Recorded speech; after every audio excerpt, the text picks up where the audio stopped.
Fantasi adalah imajinasi. Iya.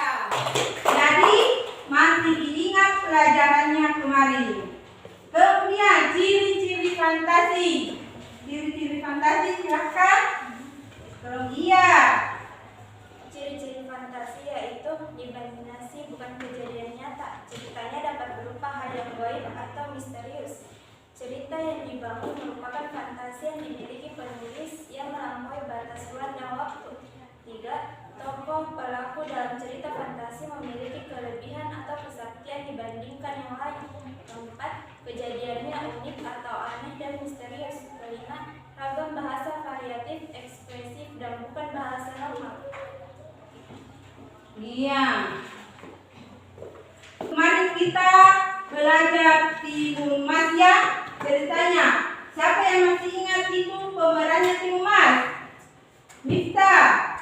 Timun Mas membuat seri ini pertama sakti foto hijau. Iya, tentang kelompok satu. Dia masih ingat tokohnya. Kalau pesamurannya, siapa yang masih ingat kemarin pesamurannya Timun Mas? Iya, Miftah. Jangan mudah menyerah. Hal ini dibuktikan ketika Timun Mas berusaha melarikan diri dari raksasa sehingga sampai menyerah. 2. Tidak pernah dalam memohon kepada Tuhan. Hal ini dibuktikan dengan orang tua Timun Mas yang selalu memohon diberikan anak. 3. Kita harus selalu waspada dan berani melawan orang yang tidak berniat jahat. Selain itu, kita harus percaya bahwa bahkan Tuhan akan memberikan pertolongan selama kita terus berusaha dan berdoa. Iya. Jadi masih ingat. Jadi sebentar kita akan belajar menyimak.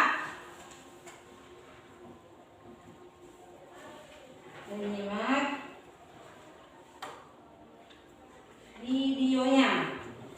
Ini kemarin Timun Mas, sekarang yaitu peristiwa hampir beda. Tapi ada kemiripan sedikit ya.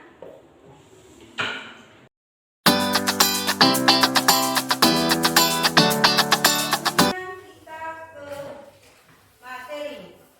Kemarin kita sempat belajar masalah 3 jenis tokoh ya atau penokohannya dalam cerita fantasi. Di dalam penokohan ada 3 jenis tokoh dalam cerita fantasi, yaitu yang pertama, siapa yang tahu yang pertama? Iya, Miftah. Yang pertama, protagonis. Pengertiannya adalah berperan sebagai pemeran utama yang memiliki karakter baik yang didahulukan oleh para penonton. Tokoh utama bisa bernama satu, namun bisa 2 atau lebih. Karakter yang dimunculkan selalu dari sisi yang positif sehingga tokoh protagonis menghasilkan apa yang merupakan karakter. Iya, jadi ada 3. Ada protagonis, ada antagonis, ada tritagonis. Kalau protagonis itu biasanya dia berperan sebagai orang baik.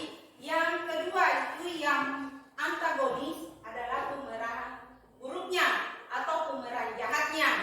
Kemudian yang tritagonis itu dia mendukung dua-duanya. Dia kadang baik, dia kadang buruk, dia kadang mendukung pemain protagonis dan kadang mendukung antagonis. Itulah tritagonis perannya. Dia kadang berbuat baik dan kadang berbuat jahat.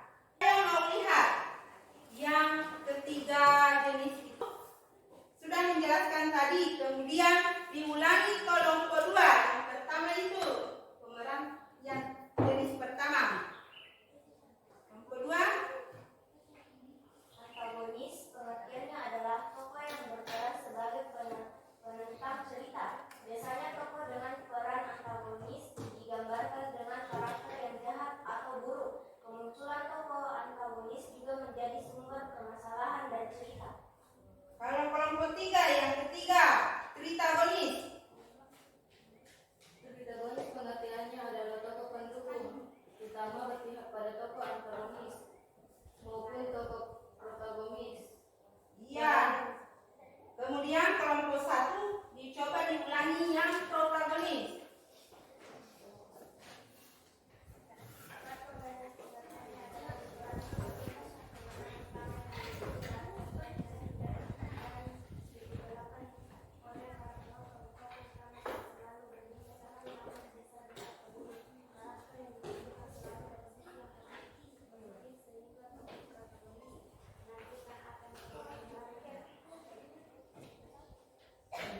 Jadi sudah dipahami semua perannya. Kalau antagonis jahat, kalau protagonis mendukung dua-duanya, kadang baik, kadang jahat. Kemudian yang protagonis yaitu berperan sebagai orang yang baik. Cara menganalisis teks informasi cerita fantasi. Ada yang tahu cara menganalisisnya? Yang pertama, iya, kelompok 2, silahkan. Iya, yang kedua,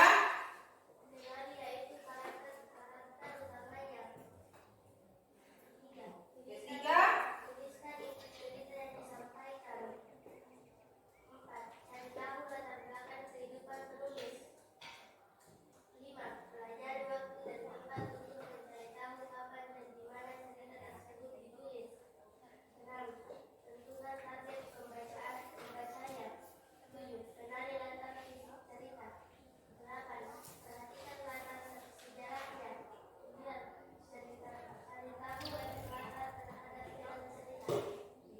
iya. Jadi ada 9 cara menganalisis informasi dalam teks fantasi. Jadi kelompok 2 yang diutarakan sudah benar. Yang pertama, mengumpulkan informasi dasar teks cerita fantasi. Yang kedua, kenali karakter-karakter utamanya. Ketiga, tuliskan inti cerita yang disampaikan. Yang disampaikan pengarangnya. Keempat, cari tahu latar belakang kehidupan penulis. Kadang itu yang penulis ada itu latar belakangnya ya. Kemudian yang kelima, pelajari waktu dan tempat untuk mencari tahu kapan dan di mana cerita tersebut ditulis. Yang keenam, tentukan target pembacanya. Yang ketujuh, kenali latar fisik cerita. Fisiknya itu cerita ya. Yang kedelapan, perhatikan latar sejarahnya. Sejarahnya itu yang cerita masa lampaunya ya. Yang kesembilan, cari tahu efek latar terhadap jalan cerita. Jadi ada 9 yang harus diketahui kalau kita mencari analisis informasi dalam teks fantasi. Sebentar kita akan belajar menyimak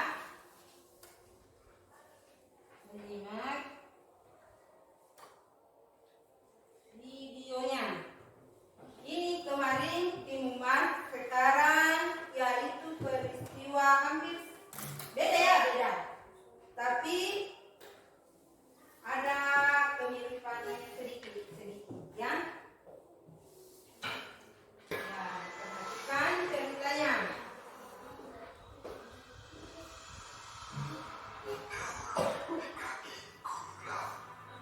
Sepasang suami istri yang hingga usia senja belum memiliki keturunan. Setiap hari hanya satu yang mereka minta kepada Sang Pencipta, yaitu segera diberikan seorang anak. Pasangan suami istri ini bernama Ki Pasir dan Nyi Pasir. Dalam kesehariannya, mereka hanya berkebun di ladang dan berburu binatang untuk mencukupi kebutuhan hidup. Hingga suatu hari, datanglah kabar yang menggembirakan. Nyi Pasir akhirnya mengandung. Mereka berdua sangat bahagia. Serasa semesta mendukung dan mengabulkan permintaan mereka selama ini. Setelah Nyi Pasir mengandung selama 9 bulan, lahirlah anak laki-laki yang kemudian diberi nama Joko Lelu.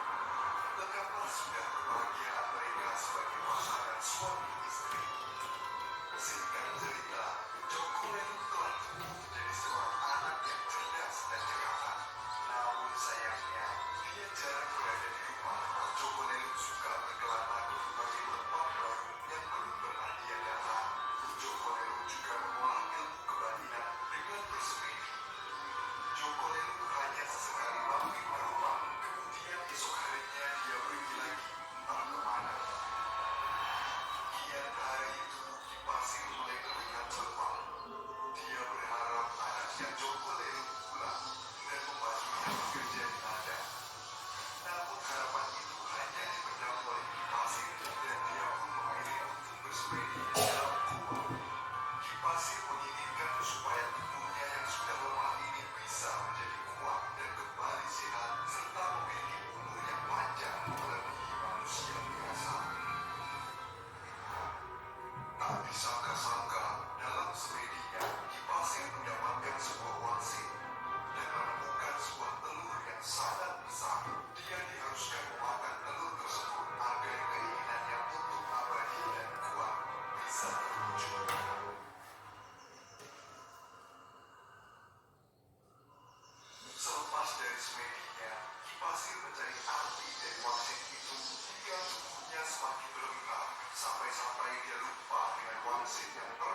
dengan alam.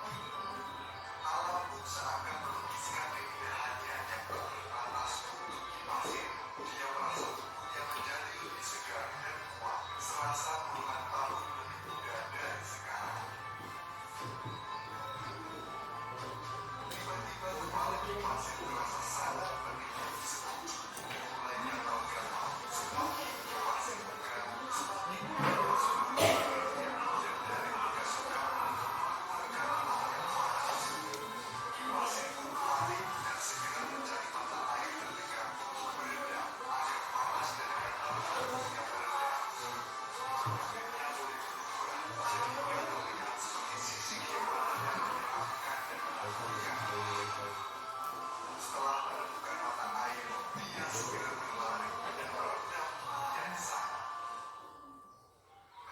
Di tempat lain, Kipasir telah sampai dengan membawa cukup banyak kayu bakar dari hutan. Ketika masuk rumah, dia melihat ada makanan di dekatnya.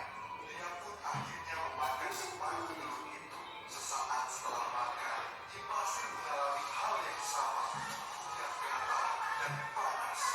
Dia pun panik dan menyusul suaminya ke ladang untuk meminta bantuan. Namun, dia tak dapat menemukan suaminya di ladang.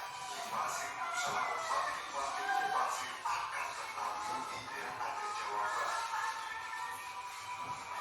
Dia sudah tidak kuat. Kipasir pun mencari sumber air di sekitar ladang untuk segera merendam tubuhnya sambil mencari pekerjaan. Kipasir saat itu sayup-sayup dari arah mata air terdengar suara gemuruh, seakan terdapat makhluk besar yang mengamuk di mata air itu.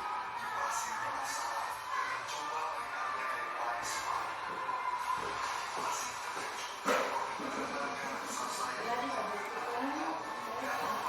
air dia merasa jika ular besar itu ada dari suatu kebalikannya. Kipasir terperosok dan berguling di dekat mata air. Dalam sekejap, badan Kipasir juga berubah menjadi seekor naga yang kemudian masuk ke dalam mata air menyusul suaminya. Bisa mengetik atau dibacakan, yaitu si bapaknya si Joko itu Kipasir dan Kipasir. Kita bisa menerapkan dalam kehidupan sehari-hari.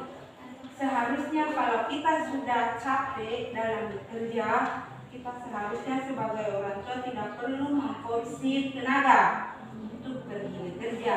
Kalau capek, kita istirahat. Jangan pergi bersemedi untuk meminta-minta atau untuk menjadi sesuatu yang kekal atau abadi. Karena itulah akibatnya, karena dia tidak mensyukuri apa yang dia dapati, sehingga dia bersemedi untuk mengabadikan dirinya supaya tidak ada rasa capek dalam bekerja. Tidak mau capek karena anaknya si Joko itu tidak membantunya bekerja dalam mencari makanan atau mencari rezeki untuk kehidupan sehari-harinya.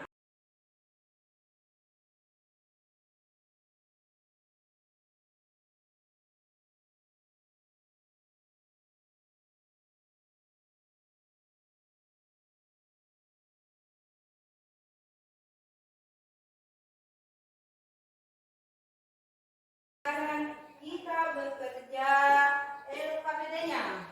Apa itu LKPD? Lembar kerja. Iya, lembar kerja peserta didik. Tuliskan nama tokonya, pesan moralnya.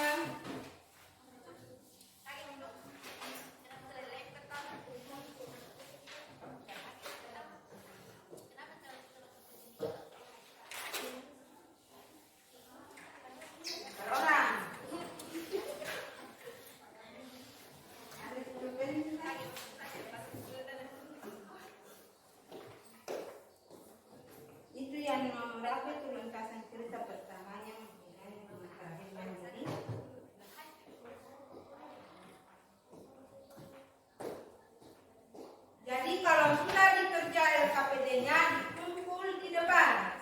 Kemudian dari cerita tersebut siapa yang bisa membacakan asal usul keterangan di kelompoknya saja di situ. Kelompok 2 diringkas saja ceritanya. Ya, kelompok 2 silakan. Hiduplah sepasang komputer yang muda usia senja sebelum memiliki keturunan. Setiap hari hanya satu yang mereka minta kepada Sang Pencipta, yaitu segera diberikan seorang anak. Hingga suatu hari datanglah kabar yang menggembirakan. Bumi pasir akhirnya mengaku. Mereka berdua sangat bahagia. Serasa semesta mendukung dan mengabulkan permintaan mereka selama ini. Cerita Joko Lelong telah tumbuh menjadi seorang anak cerdas dan cepatan. Namun sayangnya dia jarang berada di rumah. Joko Lelong suka berkenalan ke berbagai tempat baru yang belum pernah dia datangi. Dia berharap anaknya Joko Lelong pulang dan membantunya bekerja di ladang. Namun harapan itu hanya dipendam oleh si pasir dan dia pun memilih bersedia bersemedi di dalam goa. Tak disangka di dalam semedi si pasir mendapatkan sebuah wangsit dan menemukan sebuah telur yang besar. Dia terlihat sangat bahagia dan berniat memakan telur itu. Setiba di rumah keesokan harinya si pasir memasak telur itu. Dia merasa tubuhnya lebih segar dan kuat, terasa gula yang tak terbatas untuk si pasir. Singkat saja, singkat. Joko Lelong pun sedih ditinggal oleh kedua orang tuanya. Bekas dari amukan kedua naga tersebut membentuk seperti sebuah telaga dengan pulau kecil di tengahnya untuk mengenang kebaikan kedua orang tuanya. Tempat itu akhirnya diberi nama, yaitu Telaga Pasir atau sekarang disebut sebagai Telaga Sanaga. Ya, kelompok 1 cerita singkat. Tepuk tangan dulu kelompok 2.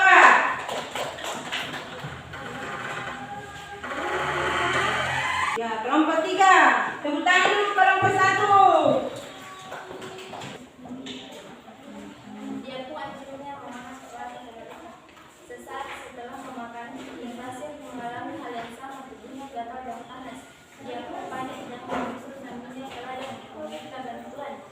Sayup-sayup dari arah mata air terdengar suara burung dan sayap mengambil mata air itu. Pasir penasaran dan mencoba mengejarnya di balik semangat.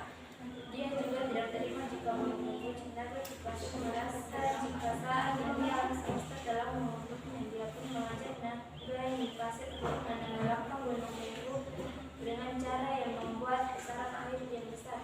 Tanah di sekitar sumber air itu longsor semakin besar dan semakin dalam. Airnya pun seakan dalam bertambah banyak, dan jika dibiarkan maka gunung meluap akan segera tenggelam. Dia berdoa berdoa semesta menundukkan kedua orang naga raksasa itu. Tiba-tiba kedua naga berwujud dari pasir